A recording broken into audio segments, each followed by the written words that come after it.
Bonjour à tous, c'est Claire, bienvenue dans cette vidéo de guidance pour la semaine prochaine. Et pour nous accompagner cette semaine, j'ai décidé de partir un petit peu dans cet univers steampunk, qui est un univers que je trouve assez fascinant et qui m'a depuis toujours un petit peu accompagnée, et en tout cas beaucoup plu. Alors on va commencer par la guidance lunaire, avec la mer originelle qui nous accompagne pendant tout ce cycle lunaire, le cycle lunaire dont la pleine lune aura lieu donc en mai. Et la carte que j'ai choisie pour représenter cette mer originelle, c'est cette carte-là qui représente Kuan Yin dans le Goddess Knowledge Cards. Alors, de quoi est-ce qu'elle parle, cette carte-là? Elle parle de cette mère qui est la mère qui écoute.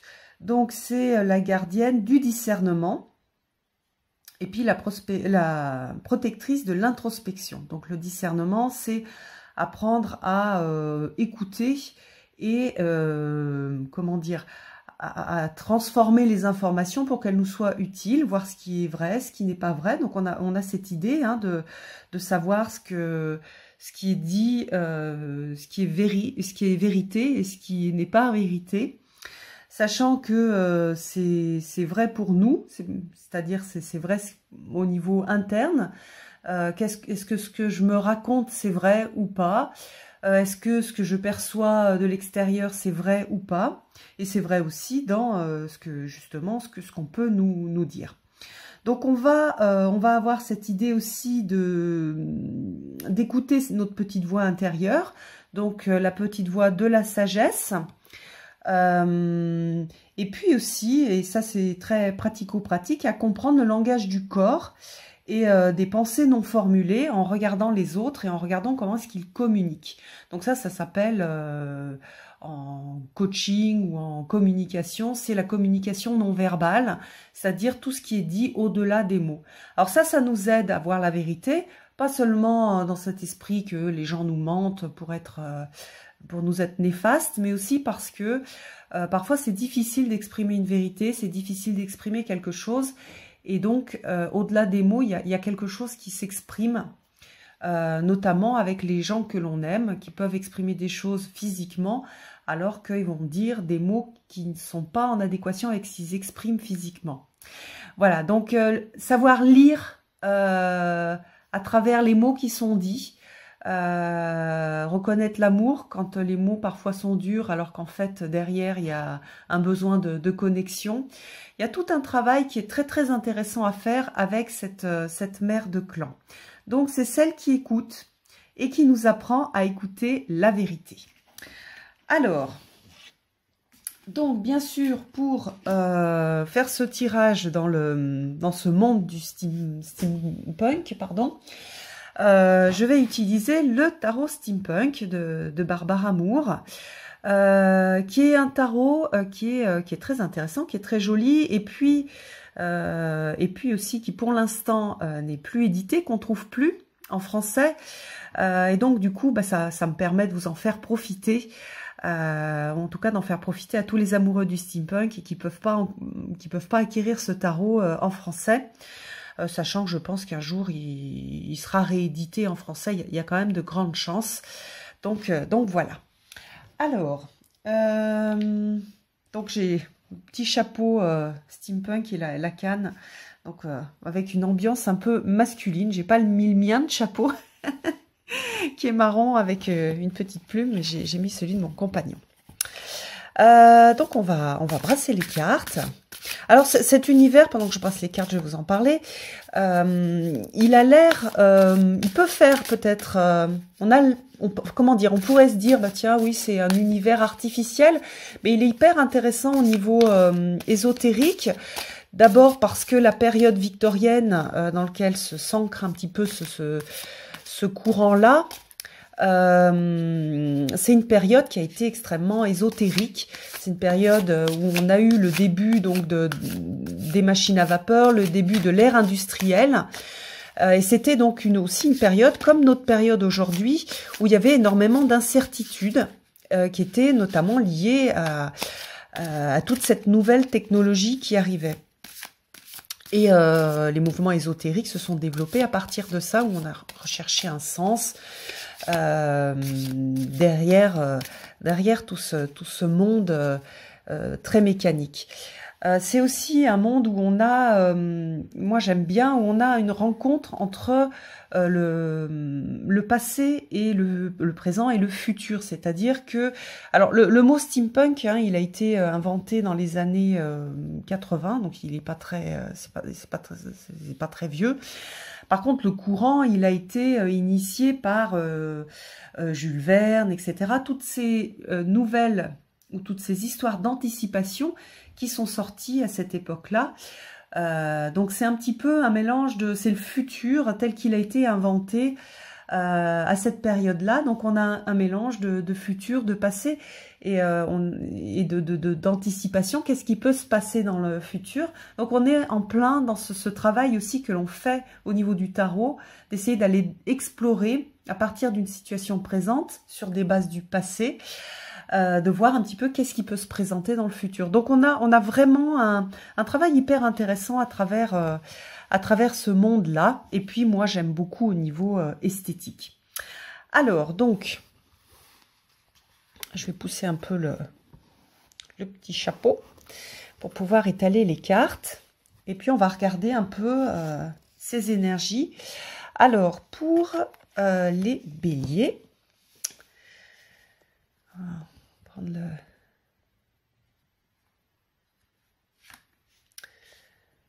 alors, pour les béliers, nous avons le 5 d'épée. Alors, il est assez étonnant, ce 5 d'épée, puisqu'on a en fait on a une présentation d'épée, on a quelque chose qui ressemble un petit peu à un corbillard avec peut-être une veuve. Donc c'est intéressant aussi dans ce tarot-là d'aller voir ce que Barbara Moore a mis derrière les cartes. Elle a mis des petits... comment dire? On a des petits... des tout petits textes. Bon, après, elle a bien sûr explicité. Bon, il y a des textes qui sont assez intéressants au tout début. Alors, dans le 5 d'épée, c'est... peut-être possède-t-il toutes les épées en ce moment, mais je suis sûre que quelqu'un trouvera autre chose à lui planter dans le dos. Alors, la signification principale, c'est une victoire qui a un air de défaite. Donc ici, enfin dans le 5, on a toujours cette notion de quelque chose qui a été... comment dire, on sort du 4 qui est vraiment stabilisant et on a une ouverture.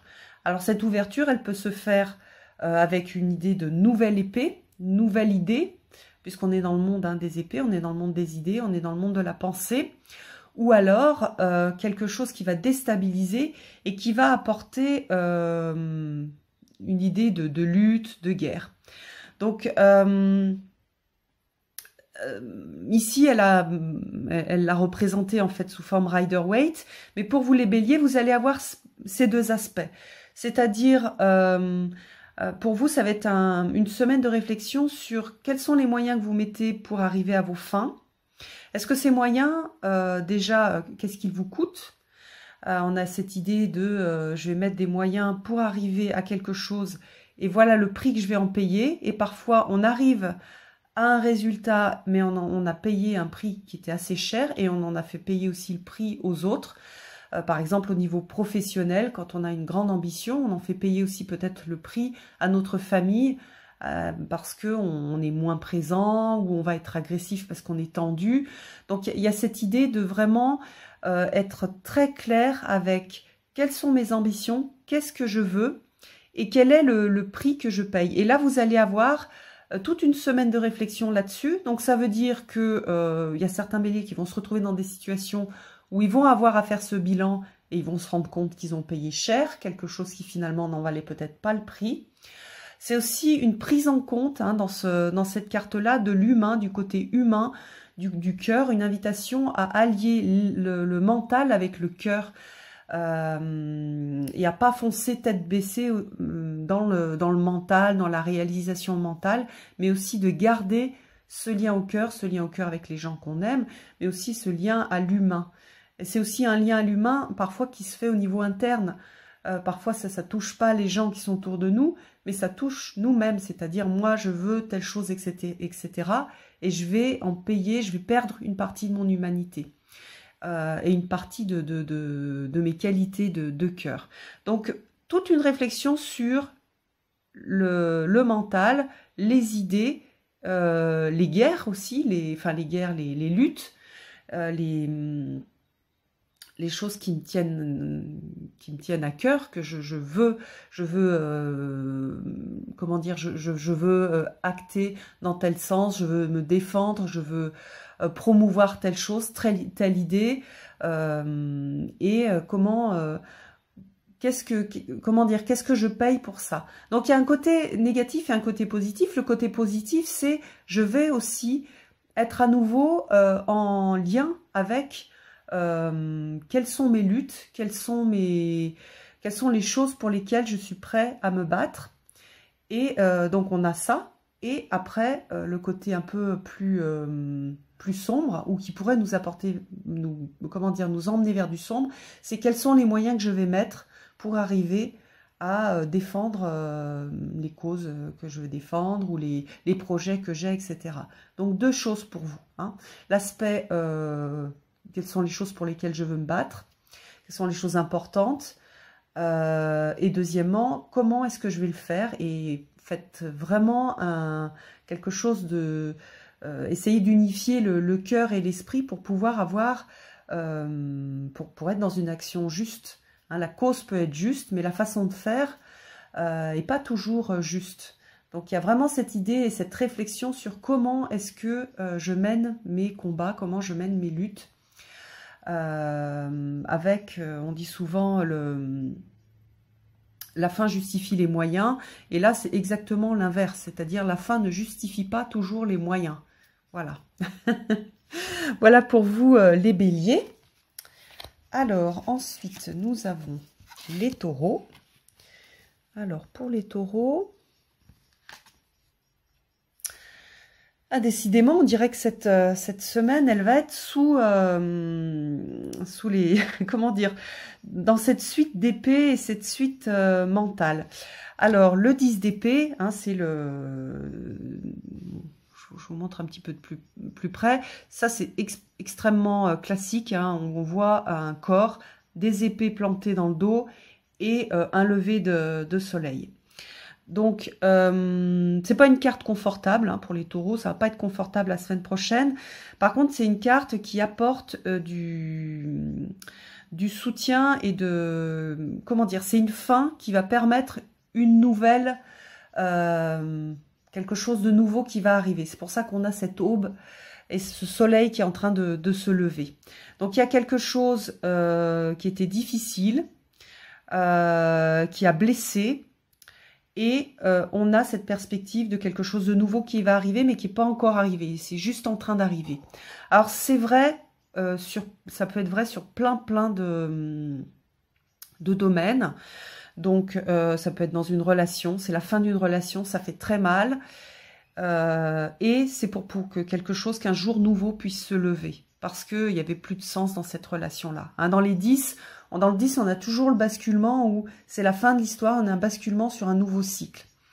C'est aussi le 10 des épées, on est dans les pensées, on est dans dans la pensée. Et là, pour tous les manteaux, c'est... Toutes ces épées sont les multiples pensées que l'on a et qui peuvent nous blesser. C'est la rumination mentale, c'est la torture mentale hein, qu'on s'inflige à soi-même. Et donc là, ça va être tellement... C'est énorme. Et donc du coup, il y a quelque chose qui va basculer. Et on va rentrer dans une sorte de confusion et de fin, en fait, de toutes ces pensées qui nous harcèlent. Hein, dans le 9 d'épée, on avait ces pensées qui nous créaient des cauchemars. Et là, c'est tellement lourd, il y en a tellement que ça va permettre de basculer. C'est un peu quand on touche le fond et que du coup, on va donner un petit coup au fond. Et ça va nous permettre de remonter à la surface et de respirer. Donc, il y a vraiment ce côté désagréable. Hein. Donc, pour beaucoup de gens qui ont des énergies taureaux, que ce soit dans leur signe principal, l'ascendant, le lunaire ou dans d'autres ou à d'autres endroits dans leur carte du ciel, vous allez avoir ce truc très désagréable, cette idée de toucher le fond, et ça va permettre de donner un petit coup de pied au fond et de remonter. Donc on n'est pas encore en train de respirer à l'air libre, on est dans cette idée, je donne le petit coup de pied au fond et ça va me permettre de remonter à la surface pour pouvoir respirer. Donc vivez-le en conscience, ça sera beaucoup plus agréable. Regardez, au lieu de penser à toutes les choses qui vous étouffent, regardez la lumière en fait qui se présente à vous. Vous êtes allé au fond du fond. Et là, maintenant, il y a une nouvelle perspective qui va se présenter, pas tout de suite, mais il y a quand même une petite lumière qui commence comment dire, vous avez levé la tête et vous voyez la lumière à travers l'eau.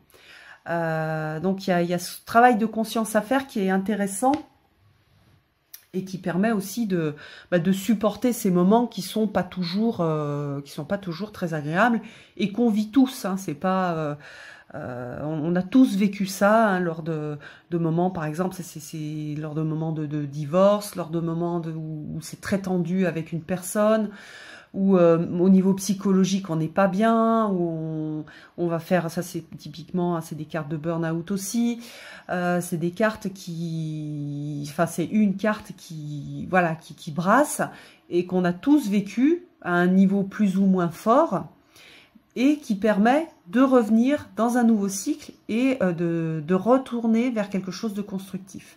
Donc voilà, ayez bien cette idée-là, je suis au fond, je donne un petit coup de pied, ça va me permettre de remonter à la surface. Voilà pour les taureaux. Alors ensuite, nous avons les gémeaux. Alors pour les gémeaux... Alors on est encore dans les épées, donc voilà, on va avoir... cette énergie d'épée, j'ai l'impression dans beaucoup de signes. Ça veut dire que tout le monde va être affecté par les épées, puisqu'on est tous touchés par pratiquement tous les signes. Hein. Quand on regarde notre carte du ciel, on voit qu'on a des planètes un peu dans tous les signes lorsque l'on est. Et puis aujourd'hui aussi, il y a tous les signes qui vont nous influencer. Donc là, on a ce 2 d'épée. Alors le 2 d'épée, c'est lié au choix. C'est lié au... Alors, ça peut être un conflit interne pour choisir quelque chose. Donc voilà, j'ai le choix entre ça et ça. Et je ne sais pas quoi choisir parce que tout m'a l'air soit bien ou tout m'a l'air moyen. Et donc, c'est une invitation à ne pas rester bloqué dans ce côté très mental, mais à aller justement chercher des qualités de cœur et le lien au cœur, le lien à l'intuition, pour pouvoir décider. Donc on n'est pas sur ça ou ça en étant très axé sur le mental et la logique. On est sur, ok, il y a cette proposition-là, celle-ci, et puis parfois il y en a même plus. Et je vais aller chercher donc la lune, je vais aller chercher cette énergie lunaire, cette énergie mystérieuse, cette sagesse intérieure qui n'est pas basée sur la logique pour m'aider à décider et pour m'aider à me diriger.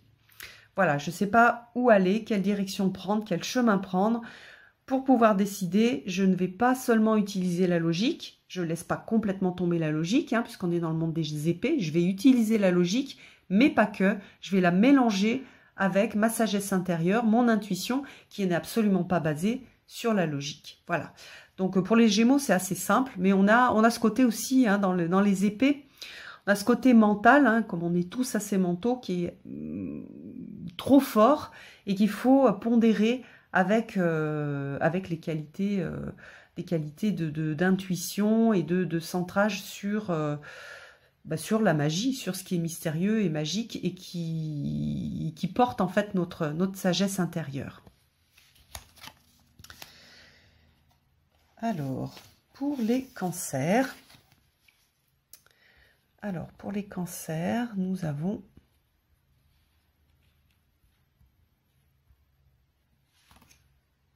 la reine de bâton.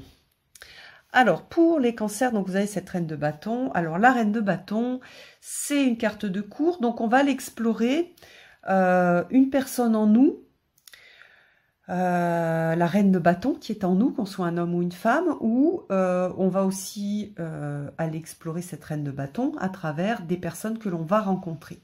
La reine de bâton, c'est une énergie féminine et c'est une énergie de radiance en fait. C'est une énergie de...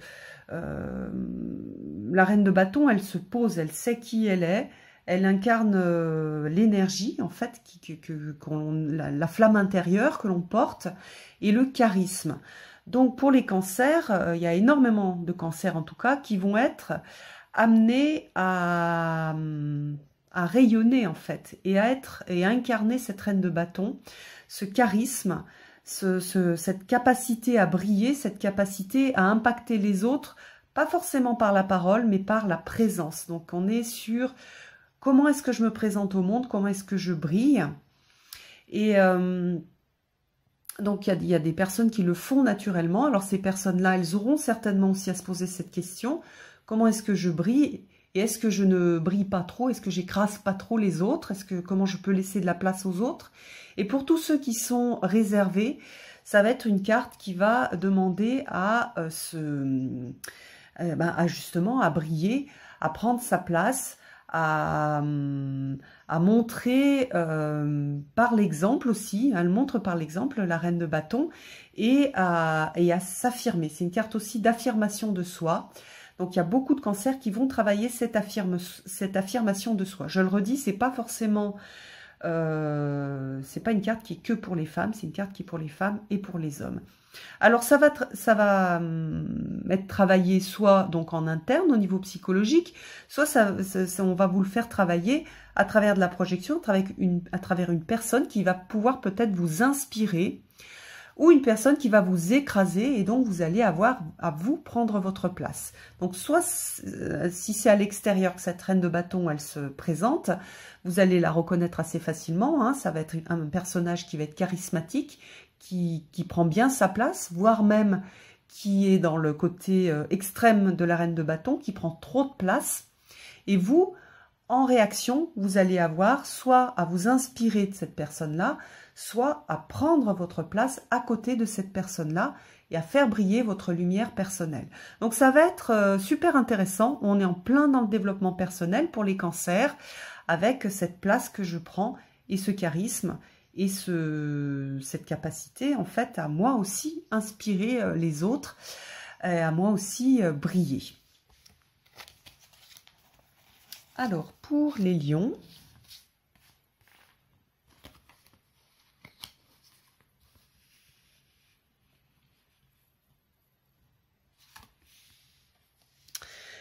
on a une carte de cours. Donc pareil, on va travailler une partie de soi. Hein. Toutes les cartes de cours, ce sont des parties de soi. On les a toutes en nous. Après, on les exprime ou non, mais on les a toutes en nous.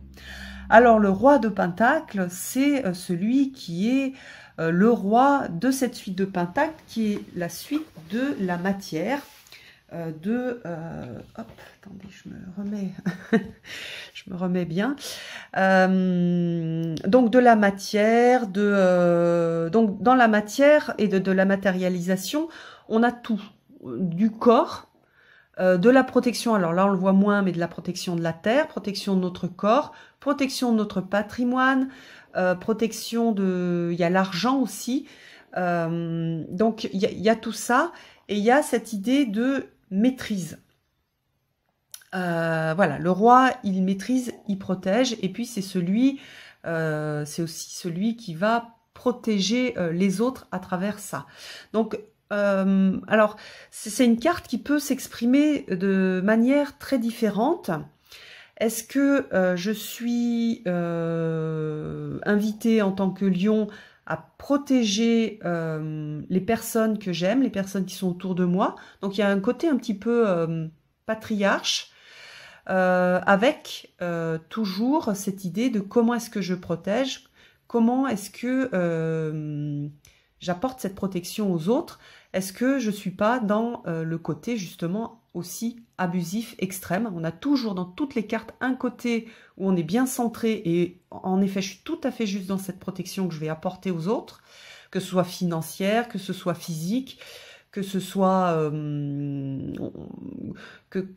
voilà, que les personnes avec moi se sentent en sûreté. On est là-dedans. Mais je peux aussi être abusif, c'est-à-dire je peux avoir, hein, en tant que roi, une envie de contrôle. Donc c'est toujours je protège, mais je laisse de l'espace aux autres pour grandir. Je ne les contrôle pas. Hein, il y a toujours les deux choses. D'ailleurs, très souvent, hein, quand on est dans ces idées de protection, on active le triangle pas terrible en psychologie, qui est voilà, celui qui sauve, c'est le protecteur, la victime, et puis le bourreau. Donc il faut faire très attention quand on est dans cette carte-là de ne pas activer ça, c'est-à-dire de cantonner quelqu'un dans un rôle de victime ou de quelqu'un qui n'est pas capable de s'en sortir.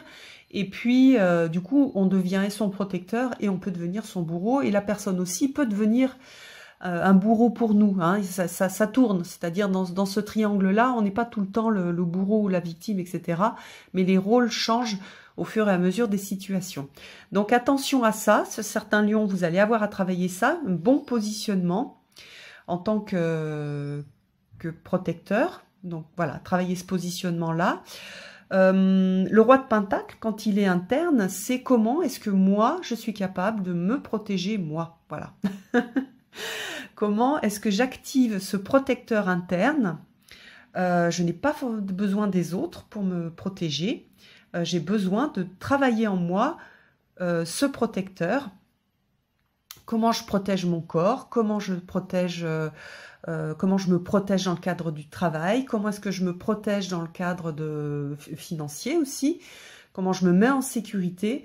Donc on a aussi cette idée, voilà, de personnel. Hein. Donc on a soit moi vis-à-vis des autres, est-ce que je suis un protecteur, comment je protège les autres, comment est-ce que moi je peux aussi être protégée, comment je peux accepter aussi qu'on me protège. Il y a des moments où je vais être en position de fragilité, donc je peux accepter la protection des autres, tout en restant bien centré et en se disant que, ok, en ce moment, je suis fragile, mais par contre, j'ai pas besoin tout le temps de quelqu'un pour me protéger. C'est pour un moment, je me mets pas en situation de victime. Et dernièrement, comment est-ce que je peux, moi, travailler cet aspect de ma personnalité que j'ai peut-être pas suffisamment travaillé.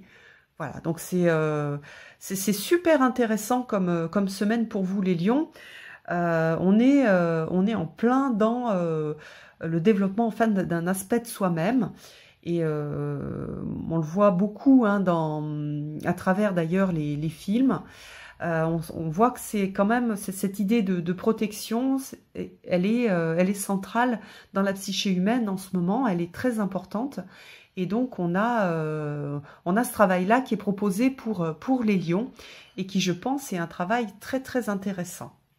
Voilà. Alors, ensuite, nous allons regarder pour les vierges.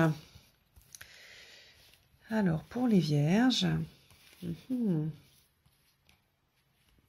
c'est cette carte-là.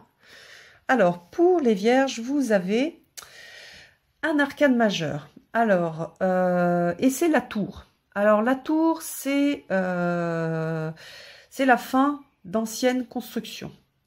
Elle est hyper intéressante au niveau psychologique parce que très souvent, ce qui se manifeste à l'extérieur, en fait, c'est vraiment c'est parce que ça s'est déjà manifesté à l'intérieur que ça va se manifester à l'extérieur. Hein, quand par exemple on a la fin d'une relation émotionnelle, la fin d'un couple, très souvent ça se prépare, ça s'est préparé depuis de nombreuses semaines, nombreux mois, parfois de nombreuses années. Donc c'est à un moment on a construit un certain nombre de choses à l'image de cette tour. On les a construits comme on a pu, avec ce qu'on était à l'époque. Et il y a un moment où on est prêt pour construire quelque chose de nouveau. Et donc, on a destruction de cette tour. Alors, cette destruction, elle se fait généralement c'est assez violent.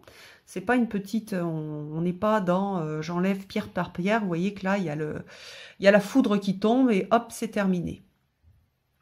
J'aime beaucoup, en fait, dans un tarot, on a en fait un petit... en fait, dans la tour, on a une petite fiole alchimique.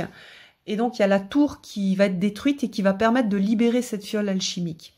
Comme je le disais tout à l'heure, il y a destruction que s'il y a quelque chose qui est prêt à renaître derrière. Et c'est pour ça que j'aime beaucoup cette représentation de la tour de cet autre tarot, parce que on a cette idée qu'on a préparé, c'est prêt en fait, et on a quelque chose à libérer. On a vraiment une idée de libération avec cette tour et pas seulement de destruction. On a quelque chose qu'on a préparé dans notre petit chaudron alchimique, hein, dans le chaudron interne.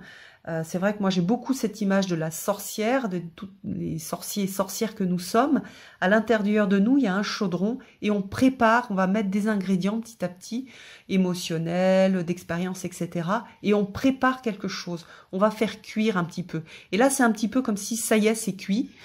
Donc il faut, c'est un peu comme la cocotte minute, voilà, on a fait cuire les choses, on va ouvrir le petit bitonio, on fait sortir il y a quelque chose d'assez puissant, la fumée, la vapeur va sortir pour pouvoir après apprécier ce que l'on a préparé. Mais quand la vapeur d'eau sort, généralement c'est pas très agréable. Alors comme c'est un arcane majeur, c'est quelque chose que vous avez peut-être déjà senti dans la semaine ou les semaines qui venaient avant, et vous allez continuer à le sentir dans les semaines après. Et on est sur quelque chose qui est vraiment de l'ordre du chemin de vie. C'est pas juste une expérience particulière à un moment donné. On est sur, j'avance sur mon chemin de vie. Donc pour les vierges, vous allez faire un pas sur votre chemin de vie. Un pas, deux pas, trois pas, peut-être beaucoup pour certains. Et il va y avoir cette idée de relâcher l'énergie. Jodorowsky, dans son tarot de Marseille, lui, il dit, il voit aussi dans la tour du tarot de Marseille comme un sexe d'homme, avec une sorte d'éjaculation, et donc on a cette énergie qui est aussi qui va partir à l'extérieur. On va avoir toute l'énergie qui va être relâchée. Donc c'est pas forcément, c'est pas toujours une carte qui est négative et qui est, enfin négative, qui est vécue de façon difficile. Ça peut être une carte aussi de plaisir, où il y a, voilà, enfin j'ai préparé plein de choses et paf, ça y est, ça pète, et il y a quelque chose qui, de nouveau, qui se présente. Donc on a vraiment cette proposition-là pour les vierges.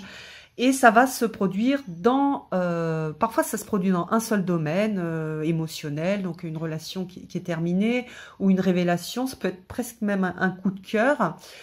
Ça peut être au niveau professionnel, voilà, il y a un contentieux qui dure depuis un petit moment, et là, crac, ça va péter, et ça va permettre de remettre les choses un peu à plat, et de reconstruire quelque chose de juste.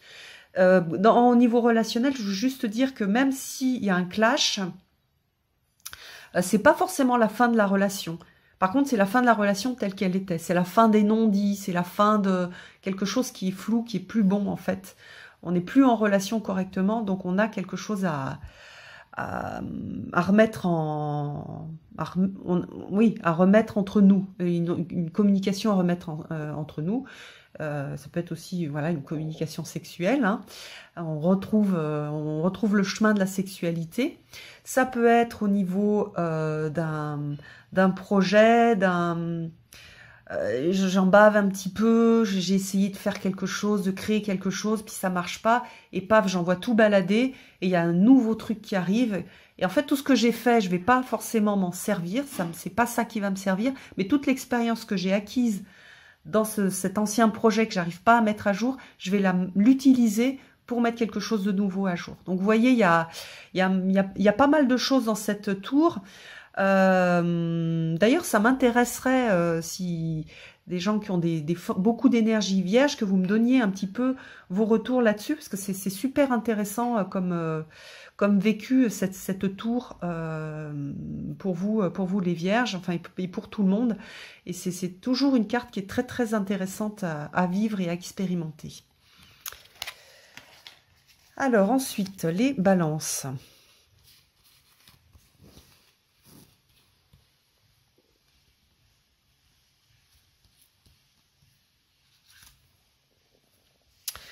Alors, pour les balances, vous avez le 2 de Pentacle. Alors, le 2 de Pentacle, c'est une invitation à équilibrer les choses. Donc, vous voyez qu'ici, on a On a le vélo, donc on a cette idée d'équilibre, on a cette idée de transfert d'énergie d'une roue à une autre.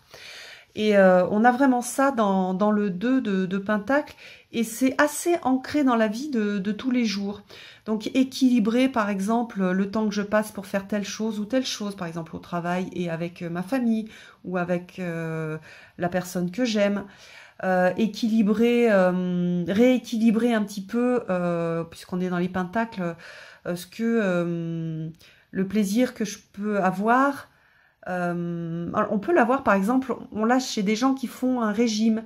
Rééquilibrer, ok, je fais un régime, je fais attention à ce que je mange, mais aussi il faut que je m'apporte du plaisir. Donc rééquilibrer, savoir comment est-ce que je peux mieux manger, mais aussi en prenant du plaisir. C'est en fait une invitation à revenir sur quelque chose de terre à terre, et sortir un peu des extrêmes et de cette tension du 2. Hein. Dans le 2, on a toujours une tension. Dans le 1, on a quelque chose d'unifié. Dans le 2, on a une création, enfin, on a oui, une tension qui permet de créer. Mais dans cette tension-là, on a une invitation à un équilibre. Un équilibre entre,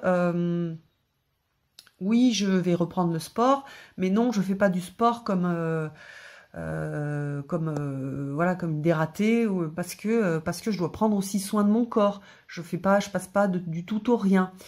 Oui, j'ai des choses à régler avec telle personne, mais aussi j'ai d'autres choses à faire par ailleurs. Donc je prends un peu un temps pour la modération, pour l'équilibre. On est vraiment, oui, sur cet équilibre et sur ce vélo. Et dans nos vies, on a toujours des choses à équilibrer. On a toujours tendance à partir dans un sens ou dans l'autre. En plus, il y a parfois la culpabilité, il y a l'impulsivité, le fait d'être impulsif, qui va jouer un rôle là-dedans. Donc voilà, on est sur, non, je suis pas sur l'impulsivité, je vais chercher la voie du milieu, celle qui fait que je vais me sentir en harmonie et je vais être en équilibre et je vais tenir sur mon petit vélo. Donc voilà, pour vous, c'est cette invitation-là. En plus, le signe de la balance, c'est un signe qui est capable de ça, mais qui est aussi très souvent challengé là-dessus. Donc, utilisez ces qualités de balance pour retrouver justement cet équilibre. Voilà pour vous les balances. Alors, les scorpions.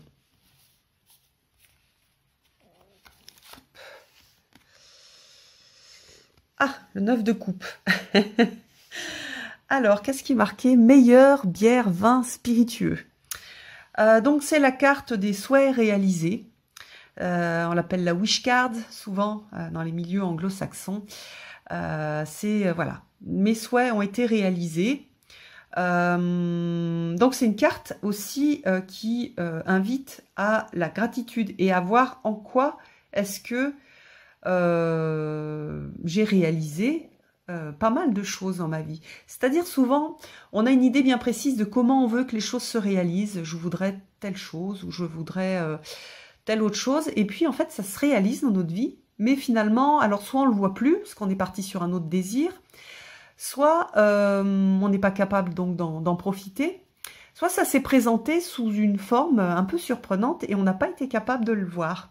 Donc pour vous les scorpions, il s'agit de voir qu'est-ce qui s'est réalisé dans votre vie. Là, en ce moment, qu'est-ce qui se réalise? Quels sont les souhaits qui sont réalisés dans votre vie pour vous en féliciter, puis aussi pour en profiter, et puis pour m'exprimer aussi de la gratitude. Dans cette carte aussi, on a un peu un travail à faire sur qu'est-ce que je désire. C'est tout un travail sur les désirs. C'est super intéressant parce qu'on est vraiment dans une société qui valorise le désir et qui attise aussi le désir. Puisqu'on est dans cette société de croissance, et la croissance ça veut dire toujours plus, donc on veut toujours plus, et il y a quelque chose d'hyper intéressant dans cette carte sur qu'est-ce que je veux, et attention à ce que je veux, je pourrais bien l'obtenir. On est sur la clarification des désirs. Parfois on se laisse emporter par l'extérieur, notamment par tout ce qu'on nous montre dans les médias, et qu'on nous fait penser être des vecteurs de bonheur. Parce qu'on est toujours, hein, on a quelque chose de très touchant, chaque être humain a quelque chose de très touchant dans cette recherche qu'il a du bonheur. On va chercher le bonheur et les désirs, en fait, ils sont là toujours pour tenter de nous apporter ce bonheur. Et donc, on a dans cette carte-là une idée de comment est-ce que je peux accéder au bonheur et attention aux désirs que je peux avoir qui sont en fait des désirs qui vont pas m'apporter le bonheur. C'est pas parce que j'aurai telle nouvelle chose que je serai plus riche, que souvent on a les illusions du bonheur, elles passent par la richesse, elles passent par le fait d'être en couple, d'avoir un enfant, enfin tous les stéréotypes que la société nous présente comme étant des facteurs de bonheur. Et là, on a vraiment un travail proposé pour les scorpions sur qu'est-ce qui peut m'apporter le bonheur. Et avant de me jeter, enfin, ou d'être soit dans la frustration, soit dans je veux telle chose, c'est hyper intéressant de passer au crible au niveau intérieur de qu'est-ce qui peut m'apporter le bonheur. Et qu'est-ce qui m'apporte le bonheur aussi aujourd'hui? Est-ce que j'ai super envie d'avoir telle chose ou de faire comme mon voisin qui est parti, je ne sais pas, aux Maldives, et là je pense que je serais heureux, alors qu'en fait chez moi j'ai déjà des graines, plein de petites graines de bonheur à travers les relations que je peux avoir, à travers la création que je peux avoir, à travers les relations, à travers le rêve, à travers les activités que je peux faire qui me font rêver, qui me donnent du bien-être, et en fait... peut-être d'aller aux Maldives, ça m'apportera rien de plus. Moi, je l'ai beaucoup vu dans des gens qui allaient pas très bien et qui, pour aller mieux, par exemple, sont partis loin et qui se sont retrouvés en fait face à leurs problèmes. Et en fait, ce désir d'aller loin, de partir dans des pays étrangers, ça a absolument pas répondu à leur vrai désir, qui était le désir donc de bonheur, et qu'ils auraient pu finalement trouver chez eux en travaillant justement cette idée de vision au lieu d'aller l'exporter ailleurs par rapport à ce que d'autres peuvent faire. Et c'est pas parce que aussi quelque chose apporte le bonheur à quelqu'un qui va vous apporter le bonheur à vous. Donc tout ce lien avec ce 9 de coupe, c'est un lien avec le bonheur et quels sont les désirs que j'ai et est-ce que ces désirs vont vraiment m'apporter le bonheur et comment est-ce que moi aussi, dans ma vie, j'accède au bonheur à partir peut-être de choses qui sont à ma portée et qui coûtent par exemple rien du tout. Voilà, si je suis quelqu'un de très contemplatif, que j'ai une grande connexion à la nature, de réouvrir les yeux, de me reconnecter à cette partie de moi pour voir qu'il y a une vraie beauté dans une rose et voir la chance que j'ai et être émerveillée par le fait que je peux regarder une rose partout en fait, dans un parc, même si j'ai pas de jardin, j'y ai accès librement dans un parc, etc. Donc tout ce travail-là qui je trouve passionnant. Donc pour vous, vous avez vraiment une opportunité d'accéder justement au bonheur à travers toute cette proposition-là du 9 de coupe, les scorpions. Alors, maintenant, les Sagittaires. Alors, pour les Sagittaires, on a le Chevalier d'épée. Super intéressant ce Chevalier d'épée. Donc, encore une carte d'épée. Donc, je pense qu'on va tous être assez influencés par ce mental et par les luttes, en fait, qui nous amène à voir. Alors le chevalier d'épée, c'est celui qui va lutter. C'est celui qui va lutter pour ses idées, c'est celui qui va lutter pour ce qu'il aime, c'est celui qui va défendre. Hein. On a un défenseur, on a un chevalier, donc un cavalier, donc un homme ou une femme en armure. Et pour les Sagittaires, vous allez avoir cette question-là, pourquoi est-ce que je me bats? Quelles sont les choses importantes pour moi et pourquoi est-ce que je suis prêt à me battre avec cette idée toujours de comment est-ce que je me bats. On a dans le chevalier, donc c'est une carte de course, c'est une partie de nous Donc, hein, on contient en nous toutes les cartes de cours. Ce sont des archétypes, des aspects de nous-mêmes et des aspects des autres aussi. Et donc, je vais être confrontée, enfin, vous allez, les Sagittaires, être confrontés à ce chevalier d'épée. Ce chevalier d'épée qui va se battre pour ses idées, pour les choses auxquelles il croit. Et il peut se battre de plein de façons différentes. Hein. Il y a des gens qui se battent avec une arme physique. Il y a des gens qui se battent avec leurs idées. Et avec cette idée que, justement, le mental a quelque chose de tranchant. Et donc, vous allez l'incarner. On va vous demander, cette semaine-là, de vous défendre ou de défendre vos idées. Ou alors, vous allez vous trouver face à un chevalier d'épée et vous allez devoir faire le poids face à ce chevalier d'épée qui se défend, qui défend ses idées. À vous de voir comment vous pouvez l'amener peut-être à changer si vous êtes bienveillant vis-à-vis de lui et qu'il y a quelque chose qui peut être intéressant à lui transmettre. Une autre façon de faire peut-être quelqu'un d'agressif. Hein. Dans le chevalier d'épée, on a souvent, comment dire, le côté sombre du chevalier d'épée, c'est cette, comment dire, cette tentation d'être agressif et d'imposer. Alors que le chevalier d'épée qui est, on va dire, lumineux, c'est celui qui propose et qui est capable de bien présenter ses idées, ses combats, etc. pour pouvoir les faire comprendre et pour que les autres puissent y adhérer. Donc, deux façons de faire pour vous et pour les autres. Soit vous avez à présenter vos idées, à défendre vos idées, à vous défendre en évitant le côté sombre du chevalier d'épée, c'est-à-dire en n'étant pas dans l'agressivité et dans blesser les autres, mais en étant lumineux, en présentant les choses et en défendant vos opinions d'une façon adéquate pour pouvoir faire adhérer les autres, donc sans imposer. Ou alors vous allez avoir en face de vous quelqu'un qui va essayer de vous imposer un certain nombre d'idées.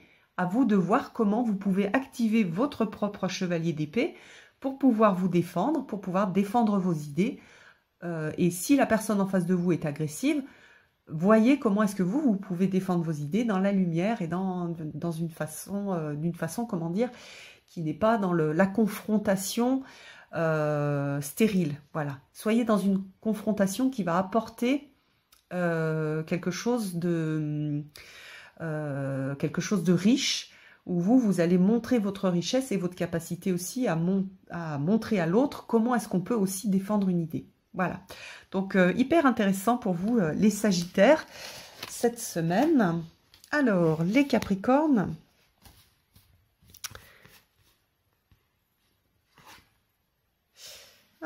Pour les Capricornes, nous avons le Hiérophante. Alors, le Hiérophante dans le tarot classique, c'est le pape. Et ici, on a une représentation très très différente du pape. On a un hiérophante qui transmet. Donc, on a l'aspect du hiérophante ou du pape qui est en tant que personne qui va apporter la connaissance, transmission de la connaissance, et ici avec énormément de générosité. Alors, c'est une carte, c'est un arcane majeur, donc à nouveau, on va avoir quelque chose qui va, sûrement vous l'avez senti, cette énergie-là les semaines précédentes, et vous allez la sentir pendant les semaines suivantes ou les jours suivants.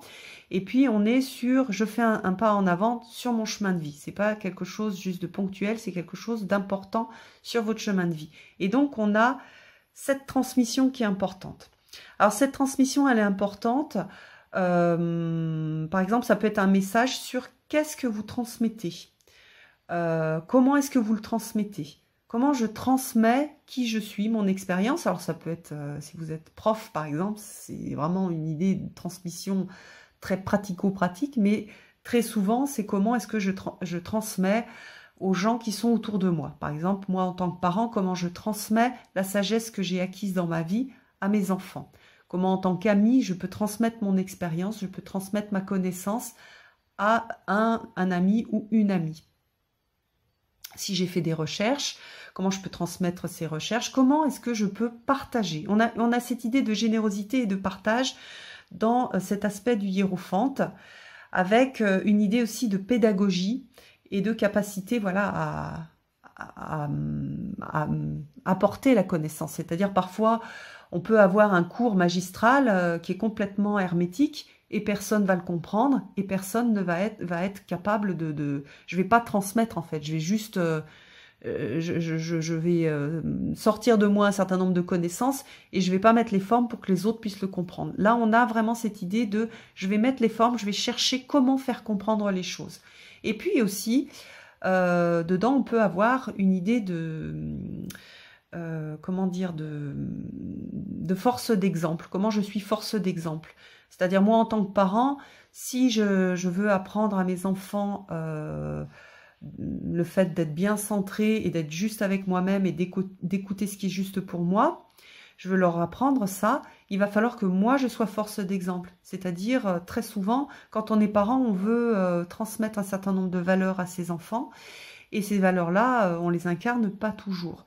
Par exemple, la valeur de respect, on veut que les enfants nous respectent les autres et parfois on va s'énerver et on va leur parler sans incarner ces valeurs de respect. Donc il y a tout ça en fait qui est proposé. Il y a aussi la question de... il y a des gens qui sont trop timides, qui n'osent pas transmettre. Et là, on va un peu les secouer, ces Capricornes-là, en disant non, tu as vécu des choses, tu as une sagesse à transmettre, donc vas-y, transmets. Une sagesse, un savoir-faire, c'est pas que au niveau de la sagesse, hein, on a aussi cette idée de transfert de savoir-faire. Donc, qui peut être aussi un transfert de savoir-faire au niveau du métier, au niveau des connaissances très pratiques. Voilà, donc c'est vrai qu'il est présenté sous forme du pape, donc on a quelque chose d'assez spirituel hein, quand même dedans, mais on peut l'étendre aussi à quelque chose de pratique. Et puis aussi, on peut se retrouver dans cette position-là où on est l'enfant, ou enfin certains Capricornes vont être des enfants, pas dans le sens de l'âge, mais dans le sens de l'esprit, et vous allez pouvoir profiter de l'enseignement de quelqu'un qui a plus d'expérience, qui peut-être d'ailleurs peut être plus jeune que vous. Hein. C'est pas une histoire d'âge, à nouveau, c'est une histoire d'expérience dans un domaine donné. Donc comment est-ce que je peux apprendre, comment est-ce que je peux écouter? Vous voyez que là, les enfants sont très attentifs à ce qu'ils peuvent recevoir du hiérophante. Donc on a une idée aussi d'écoute, et du coup c'est super intéressant, hein, parce que ça fait écho avec la mère originelle, sur cette idée de comment j'écoute. Et puis, en tant qu'élève, je peux aussi avoir un esprit critique par rapport à ce que j'écoute. Il y a des choses que je vais prendre qui me paraissent intéressantes et d'autres choses qui vont pas forcément me parler, où je sens qu'il y a quelque chose qui n'est pas très juste derrière, donc je vais les laisser de côté. Donc une invitation aussi, si je suis dans la position, si je suis Capricorne et que je suis dans cette position d'enfant et d'écouter, de mettre, comment dire, d'utiliser mon mental, ma capacité à discerner et puis ma capacité à me connecter à ma sagesse intérieure pour un peu percevoir si ce que j'entends, c'est juste ou c'est pas juste. Donc vraiment... une invitation à ce discernement qui va être aidé par cette énergie lunaire de la mère originelle qui nous accompagne tous pendant ce cycle lunaire. Voilà pour les Capricornes. Alors, pour les Verseaux, ah non, c'est mon signe solaire.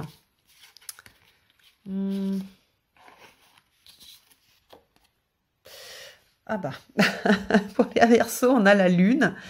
Donc, pareil, une carte, un arcane majeur. Donc, on est sur chemin de vie.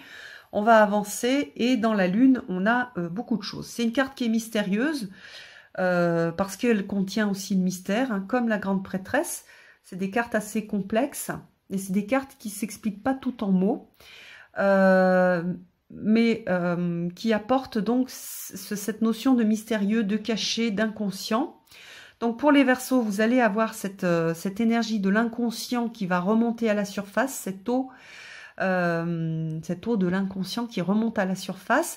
Donc avec peut-être des peurs, hein, on a les peurs dans la Lune. On a aussi tout ce qui est inconscient collectif, donc les peurs de l'inconscient collectif, les peurs du collectif, de l'humanité.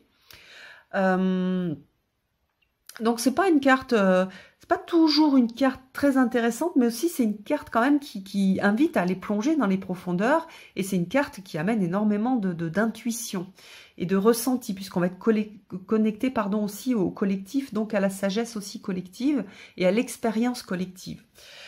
Donc pour certains versos, ça va être une sensation de malaise. Au niveau émotionnel, ça va être pas très confortable. Donc je vous invite à faire du travail qu'on appelle parfois du travail de l'ombre, à écrire et à aller explorer ces parties qui vont revenir un peu à la surface et qui vont être désagréables. De quoi est-ce qu'elle parle? Est-ce qu'elle parle de moi en tant qu'enfant? Souvent, on a des choses de l'enfance qui ressortent. Ou moi en tant que, par exemple, pour moi en tant que femme. Donc, je porte en fait l'histoire des femmes. Donc, il y a peut-être des choses qui vont remonter aussi. Et puis, c'est aussi, en fait, cette carte-là, elle est hyper intéressante parce qu'elle permet d'aller analyser ce qui nous fait peur et les ombres qui nous font peur. Quand on est dans les périodes de pleine lune, je ne sais pas si vous êtes promené par exemple dans une forêt, en période de pleine lune, on a énormément d'ombres, et avec des ombres qui peuvent faire peur, où on a l'impression que c'est des monstres, et puis non, en fait, c'est un petit brin d'herbe, ou un petit arbre qui projette une ombre qui est assez grande et qui ressemble à un monstre.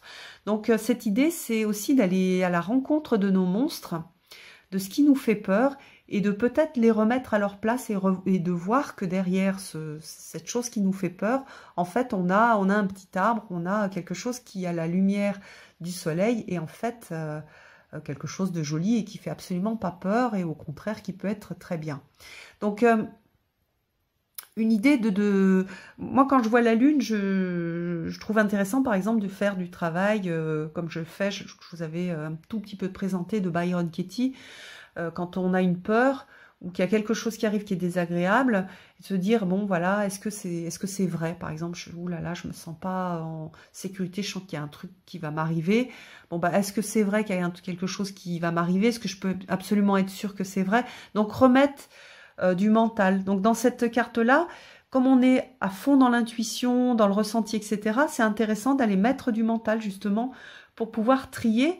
Et une fois qu'on maîtrise bien cette énergie de la lune, elle est hyper puissante parce que c'est l'énergie qui nous connecte au mystère de la vie, au mystère de l'humain, de l'humanité, l'histoire de l'humanité. Donc il y a vraiment, c'est une carte qui est très puissante au niveau magique notamment, dans le sens où on va se connecter à quelque chose de très profond, à l'humanité profonde, aux sources de l'humanité, et donc au travail de l'humanité. Donc vous êtes invités à travailler avec cette lune, donc encore plus pour vous les Verseaux, enfin pour nous les Verseaux, puisque moi je suis aussi Verseau, j'ai beaucoup d'énergie Verseau, à cette idée de cette mère originelle sur regarder la vérité, écouter la vérité et voir cette vérité, et avoir un esprit critique sur cette vérité-là. Donc hyper intéressant comme carte et comme travail, un peu mystérieux. Ça veut dire que chacun va un petit peu la faire à sa sauce, que ce soit un travail psychologique, un travail magique, un travail soyez très très très très attentifs à vos rêves aussi, on a les rêves dedans, soyez très attentifs à vos rêves, soyez très attentifs à vos sensations physiques, soyez très attentifs à vos émotions. Et essayez de voir de quoi est-ce que toutes ces choses-là, toutes ces manifestations, de quoi est-ce que ça vous parle, et mettez du mental, analysez en fait, prenez de la distance pour pouvoir en faire un véritable outil, quelque chose de puissant. Ne vous laissez pas engloutir par les ombres de la lune. Elle est vraiment à double tranchant cette carte, et on a vraiment cette lumière qui est apportée par la lune, et les ombres aussi qu'elle produit. Donc je profite des lumières de la lune pour aller explorer mon inconscient, mes monstres personnels, etc. Ça me permet de les voir, donc c'est hyper intéressant. Et en même temps, je vais bien rester attentif ou attentive à toutes ces illusions qui vont aussi m'être présentées. On a les deux dans la lune. Voilà pour les Verseaux et les Poissons. Alors, c'est celle-là pour les poissons. Alors, pour les poissons, on a le 8 d'épée.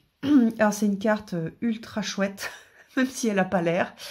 C'est une carte de blocage et qui donne l'information qu'en fait, le blocage, c'est un blocage intérieur, c'est pas un blocage qui vient de l'extérieur. Souvent, on dit « je ne peux pas faire ça parce qu'il y a ça qui est pas, ça va pas » ou « il y a telle personne qui m'empêche de faire ça » ou parce que la situation extérieure ne me permet pas de faire ça, etc.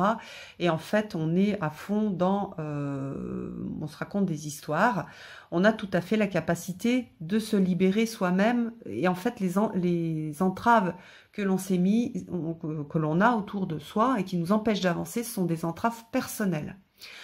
Donc pour les poissons, c'est voilà, on se fait un petit peu, moi je suis ascendant poisson, on se fait un petit peu secouer en disant attention, les entraves que l'on peut voir, hein, les empêchements que l'on peut voir sont des empêchements personnels.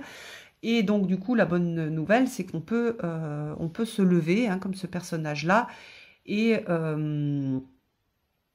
couper nos liens. Mais on est dans une situation qui est compliquée. Mais il faut, voilà, il faut se lever et puis trouver un petit peu l'épée qui est pas bien loin de nous et qui permet de nous défaire de nos entraves. Donc on a on a plein de façons de se libérer de ces freins. Donc ça peut être des freins, par exemple, j'ai l'impression que je ne pourrai jamais rencontrer quelqu'un, donc je suis capable de tout à fait m'en sortir. Et je suis capable de rencontrer quelqu'un parce que c'est des freins que je me donne, c'est parce que peut-être je me dis je rencontre jamais personne, mais je rencontre jamais personne parce que je sors jamais aussi. Donc par exemple c'est ça, je coupe le lien qui fait que je me dis bah oui c'est vrai, si je veux rencontrer des gens, il va falloir que j'aille dans des endroits où il y a des gens, où il y a des hommes, où il y a des femmes selon la personne que j'ai envie de rencontrer. Ou dans des endroits où alors je rencontre jamais personne qui a qui aime les mêmes choses que moi. Si par exemple, moi j'aime la peinture, j'aime les arts, et puis que je suis toujours j'essaye de rencontrer des gens dans des bars, bah, ça va peut-être être compliqué si c'est... il faut peut-être que je me trouve des bars où il y a des choses qui sont des expositions de peinture, ou que je fasse des sorties pour aller visiter des expositions. Voilà, ça c'est ce genre de choses qui sont bien de l'ordre du 8 d'épée. Et par exemple, oui, je peux pas quitter mon métier parce que pour telle ou telle raison, ou je peux pas changer de métier, ou je peux pas faire telle ou telle chose, et en fait, ou je peux pas dessiner parce que j'ai pas pris de cours. En fait, déjà, peut-être que je suis capable de dessiner sans avoir pris de cours, peut-être qu'il faut que je travaille un petit peu, peut-être qu'il faut que j'aille prendre 2-3 cours pour avoir des bases. C'est tout ça, en fait. C'est comment je prends la responsabilité de ce qui m'empêche d'avancer pour pouvoir justement trouver les moyens d'avancer. Voilà, si je suis pas très bien dans ma peau, voilà, bah oui, je suis pas bien, c'est comme ça. Non, peut-être que j'ai des moyens en fait juste à côté de moi pour me délivrer de ces trucs qui font que je me sens pas bien et qui font que je vais retrouver un peu du bonheur et de la lumière dans ma vie. Donc c'est vraiment une invitation à découper les liens des bras et puis à enlever le bandeau pour pouvoir voir où est-ce que j'ai envie d'aller. Voilà. Là, elle est sur son trône, elle bouge pas et elle est toute coincée. Elle est un peu, oui, toute coincée dans cette position et elle n'ose pas bouger. Donc là, il s'agit pour les poissons d'oser bouger, d'oser faire un pas un peu incertain parce que voilà, devant les yeux, on n'y voit pas pour l'instant, mais d'oser aller faire un petit pas à droite, un petit pas à gauche, et puis de voir qu'il y a des épées, et que du coup, on peut défaire ces liens. Voilà. Donc c'est des belles opportunités qui vont se présenter pour vous, les poissons. Donc essayez même si vous avez ce bandeau devant les yeux, essayez de les voir, ces opportunités, parce qu'elles vont être hyper intéressantes pour vous. Voilà, j'espère que vous allez tous passer une très très belle semaine en compagnie de ces énergies-là. J'espère que ça vous a plu aussi. Moi, j'ai pris beaucoup de plaisir à ressortir ce jeu. Et puis, je vous donne rendez-vous pour une prochaine vidéo. À bientôt!